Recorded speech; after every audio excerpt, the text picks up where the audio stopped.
Caros nostálgicos da bola, bem-vindos a mais um capítulo de Dribles e Lendas.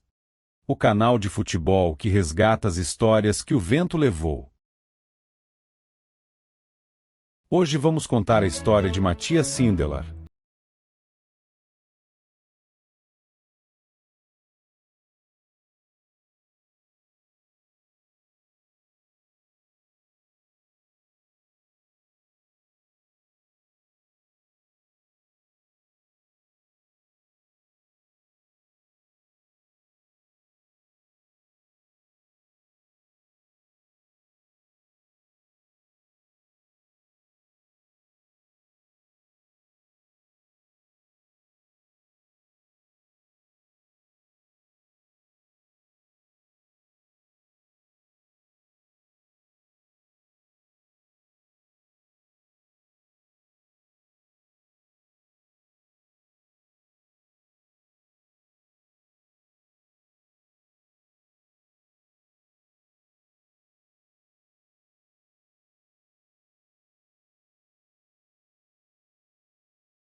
Sindelar se tornou o maior ídolo esportivo do país.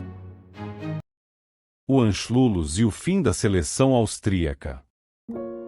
Em março de 1938, a Alemanha nazista anexou a Áustria. O episódio ficou conhecido como Anschluss. A partir desse momento, a Áustria deixou de existir como Estado soberano. Suas instituições foram dissolvidas, inclusive sua federação de futebol. A seleção austríaca foi extinta, e seus jogadores automaticamente incorporados à seleção alemã. O regime via o futebol como instrumento de propaganda, uma grande Alemanha, forte, unificada, também nos esportes.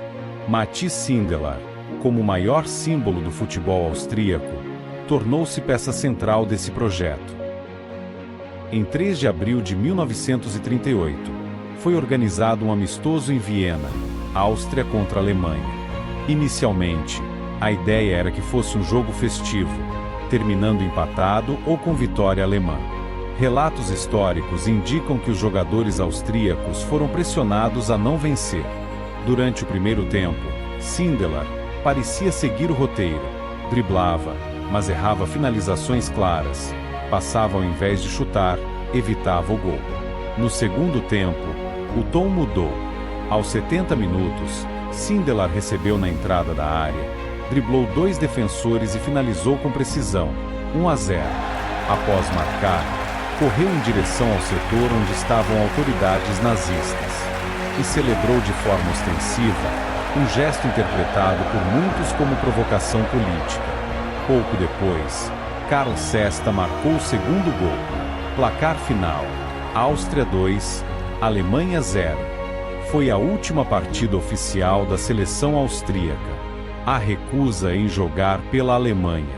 Após o jogo, Sindelar foi convocado para integrar a seleção da Alemanha na Copa do Mundo de 1938. Ele recusou. Oficialmente, alegou problemas físicos e idade avançada. Mas todos sabiam que sua decisão era política. Sindelar era próximo de círculos social-democratas, tinha amigos judeus e mantinha relações comerciais com pessoas perseguidas pelo regime. Aceitar jogar pela Alemanha significaria legitimar publicamente o nazismo. Ele preferiu se afastar do futebol profissional.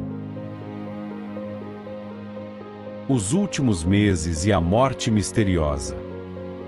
Após encerrar a carreira, Sindelar abriu um café em Viena, em sociedade com sua companheira, Camila Castanhola. Em 23 de janeiro de 1939, ambos foram encontrados mortos no apartamento. A versão oficial apontou intoxicação por monóxido de carbono devido a um defeito no aquecedor. No entanto, desde então, surgiram 3 hipóteses principais: acidente doméstico, suicídio, assassinato político. Nunca houve investigação conclusiva. Considerando seu histórico de resistência simbólica ao regime, muitos historiadores acreditam que Sindelar possa ter sido silenciado. Sindelar não empunhou armas, não liderou exércitos, mas, por 90 minutos, desafiou um regime inteiro, com a elegância de um drible, em um mundo que exigia obediência. Ele escolheu a dignidade. Matias Sindelar não foi apenas um craque. Foi um ato de coragem em forma humana. E enquanto houver alguém disposto a driblar a opressão com beleza, seu legado seguirá vivo, porque algumas histórias não pertencem aos vencedores, pertencem aos valentes. Se esta história tocou você, nos ajude a ir mais longe. Deixe o seu like, inscreva-se e acompanhe o jogo bonito do século XX. Ative o sininho, para não perder nenhum episódio, e compartilhe este vídeo para levar esta memória a milhares. Comente aqui embaixo, qual parte desta história mais te surpreendeu? Nos vemos na linha do tempo.